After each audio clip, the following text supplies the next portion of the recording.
Andrew, one of the, I guess, the foundation of everything that you're doing in Nosework is a reward from source.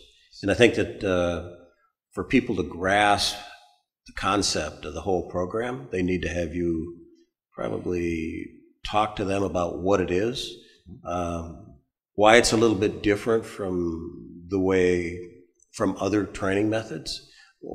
Why don't we start to talk about that a little bit? Sure.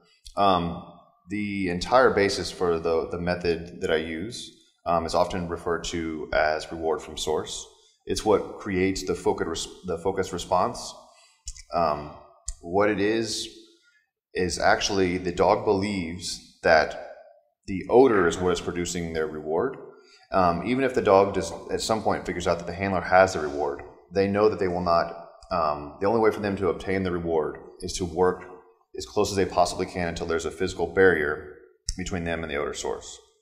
And it is different from other training methods.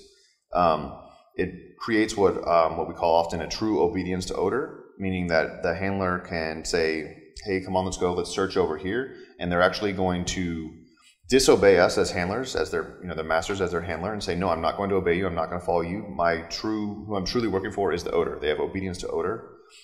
They know that if they stay at the highest concentration of odor, that their reward will appear. And that's through, again, a lot of different steps that we cover here. But it has a lot to do with timing and reward orientation. They know that when they work to that spot, their reward is actually going to appear there. And they will wait there until they get it. It's different than some of the other methods, like I said, as far as with other methods, the dog knows the handler has the reward, and they're trying to work for the handler often to obtain the reward from the handler. That can create false response problems where maybe they'll just sit if they're tired of searching because they think you might just give it to them. They're looking to you for help because they know that you have the reward. If we do this correctly, it makes very independent, driven dogs that are excellent for substance detection, and they're working pretty much on their own. We stay out of the way. We're actually the ones that are producing the reward for them, but for some of them, they don't think about that at all. Some of them know, but they still are obedient as far as the position of what they're going to focus on. And it does, in the end, create, to me, with the methods that I've seen and experienced and worked with through the military and doing Nosework with pet dogs, a much better, a much more accurate and reliable detection dog. It's like once they learn the game, they know what the game is, and the game doesn't start until they get to odor. Yeah. That's when it all well, I mean, comes some down. of the game actually is finding their way to odor. Yeah. But they know that that's the whole point, is that odor is going to be there. And there's other things with drop aids and whatnot we could do if we weren't going to find odor. But yeah, they're searching. They know when they find odor that's what their goal. And to obtain their reward, they need to focus on that odor. Otherwise, the reward's not going to appear. It's not going to come because we're going to give it to them for other reasons, or if they look at us or anything else. It's only when they get as close as they possibly can between them and a physical barrier, and they stay there. And if they wait long enough, the reward will appear. It's what I notice here when we're doing the filming with some of these dogs that are a little environmentally stressed. It's like all of a sudden the light bulb goes off in their head, and where they may be nervous coming into the training area, something happens. They, oh, this is not bad. This is not stressful. I'm not going to get a correction. No corrections. And the stress goes away. Yeah. And then it becomes a game for these dogs. Dogs that you would never believe would ever be able to do this. Yeah. Dogs that would never probably ever do competition obedience work or really agility else, work, yeah. But they can do this. Definitely. That's what's cool about this whole thing. It's very cool.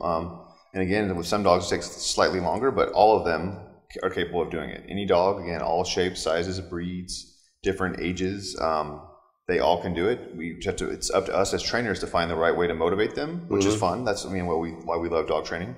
And once we figure that out, we just we teach the dog that if you work and hunt for this target odor that we explain to them and we show to them, you will get your favorite reward. And again, it's up to us to find out what their most favorite thing on the planet is.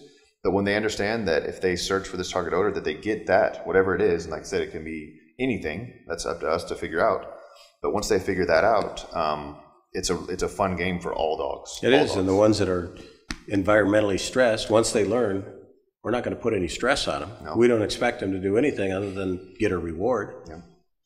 It's like all the weight comes off their shoulder. Yeah, so dogs that have, so like you said, environmental issues, social issues, all that stuff, they can all work through it. And in the organization that is currently using this for competition, they make sure that the dogs are not around other dogs if they have dog reaction issues. Same thing with people. So it caters very much to dogs that maybe, like you said, they would not excel in really any other sport. They can't do agility. They're not doing protection work, rally, fly ball, agility, anything. This is something that really any dog can do. That's what's cool about it. Very cool. Good. Okay. We're going to do a number of dog training videos with Andrew Ramsey on Nosework. If you or your friends or you have a dog club that's interested in a seminar on Nosework, you can go to Andrew's website, we've put it on the screen here, and contact him. He gives excellent seminars.